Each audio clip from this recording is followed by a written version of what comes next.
300 millions. What do you think this number represents? And how might it be connected to the picture that I'm about to show you? Well, this is actually a number that's predicted by Goldman Sachs.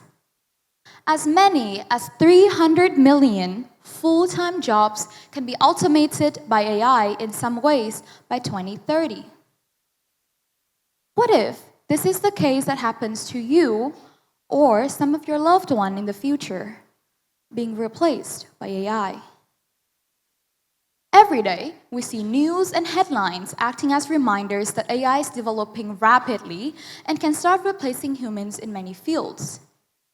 So it's very, very easy to feel overwhelmed and ask, what's left for us to do then?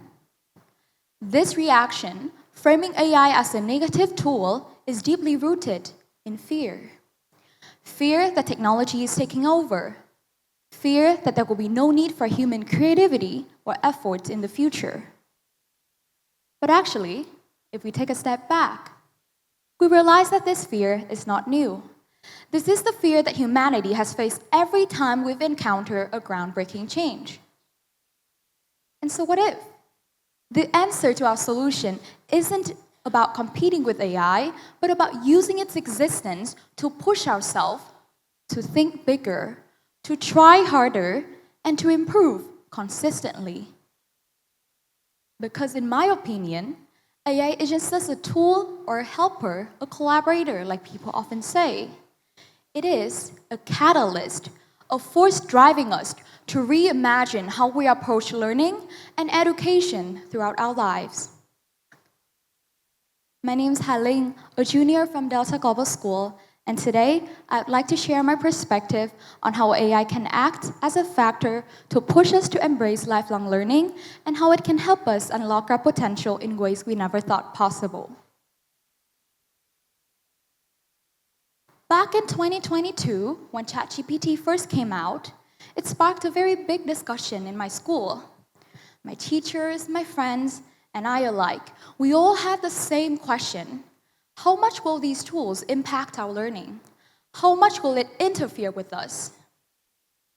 And I think if you think back, you would have the same feelings and emotions as me. Back then, I never imagined that there would be a tool that can rewrite my emails, give me outlines for my essays, and even solve any of my math problems. Back then, I never imagined that one day, when I have a question, the first thing that I'd do wouldn't to be go on Google, but actually to go on ChatGPT because it's much quicker and more convenient. However, as much as these tools amazed me, it also made me question myself. Was I learning less because I was relying on AI? Was I starting to become too over-dependent on it? These were questions that my friends had, my teachers had, and even my parents had. And honestly, I think it is completely normal to have these questions when faced with something so new and powerful.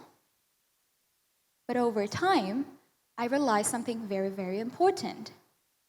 AI isn't here to replace the learning process. It is here to enhance it. You may wonder why I say that. Because, for example, when I put my work into ChatGPT, it doesn't stop me from thinking. It actually pushes me to think a layer deeper. Because I know that if I stop immediately at what an AI can give me, I may be left behind in the future. I know that if my work isn't better than what ChatGPT can generate for me, I may be replaced in the future. And so, AI became not just a tool or a helper to me, but a benchmark. It became a standard that I used to measure myself against and push myself to try harder. This realization made me think. This isn't the first time that humanity has faced such a profound shift. We've always had lots of great changes in history. Yet, something has never changed. Humans never stop thinking. They always start improving. This is because self-betterment is one of the deepest rooted desires of human nature. It is natural for us to seek progress, both individually and inclusively as a society. Let's look at some historical lessons to illustrate this concept. Take the Industrial Revolution, for example. Machines entered industry and replaced manual labor at a massive scale. People back then had the same question as us right now. They fear of losing their jobs. And yes, some of them were right. The old way of working did disappear. However, the Industrial Revolution did not leave people behind. Having machines replace over boring, low-level, repetitive tasks and fearing of being replaced, humans start to innovate and find ways to improve their life even more. How else are humans going to innovate unless they actually have free time and actually have competition to act as a motivation for them? Imagine if you return home at 8 p.m. being very, very tired, but you still have enough to survive. Where would the motivation come from to actually innovate? The same thing happened with digitalization, the development of personal laptops, and the rise of the internet. Back then, before the development of these tools, if you are stuck on a question, you're mostly out of luck, because you would have to go to a book that's hundreds of pages long and search for an answer that might not even be there. Now, with just a few clicks, you have the world of knowledge at your fingertips.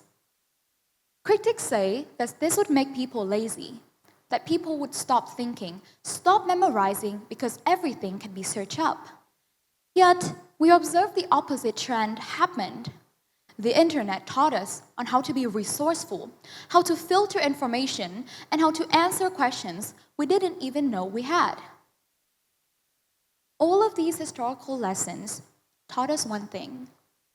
Change is inevitable, and those who embrace it thrive. AI is the next big shift in history, and just like before, it's not here to replace us. It's here to push us forward. So now, you might be asking yourself, how exactly does AI push us forward?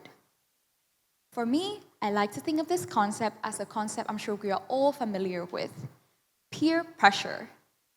Now, as much as we complain about it, peer pressure has its own way of pushing us to perform better. I like to think of AI as a peer in a class who's constantly competing against me, who makes me feel like if I stop for one day, they will be one step ahead of me. Their skills and success doesn't make me want to stop. It makes me want to improve and try harder. AI does the same thing, but on a much larger scale.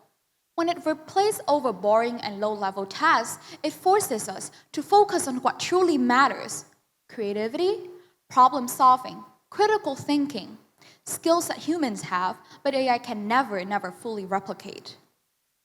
For example, AI can generate an essay, a research paper, anything you ask it. What it can never generate, though, is the nuanced perspective, the original argument, the emotional resonance that comes only from a human's insight. That is what AI can never bring to the table. And it challenges us to actually think on what skills we can add to, what value can we bring that no machines can ever replicate. Competitions has always been a catalyst for growth, and AI is no different. So, the pressure of AI that it gives us isn't a reason to panic.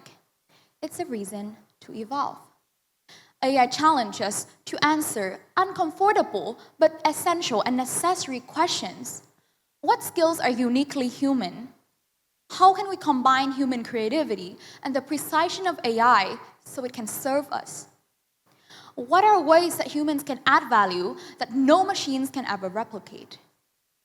At first, it might seem that these questions are theoretical, but actually, they are shaping the future of work and education. These questions are what fuels innovation.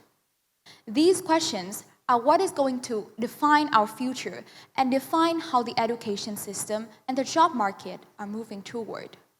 These questions are answers to what it means to be capable, to be irreplaceable.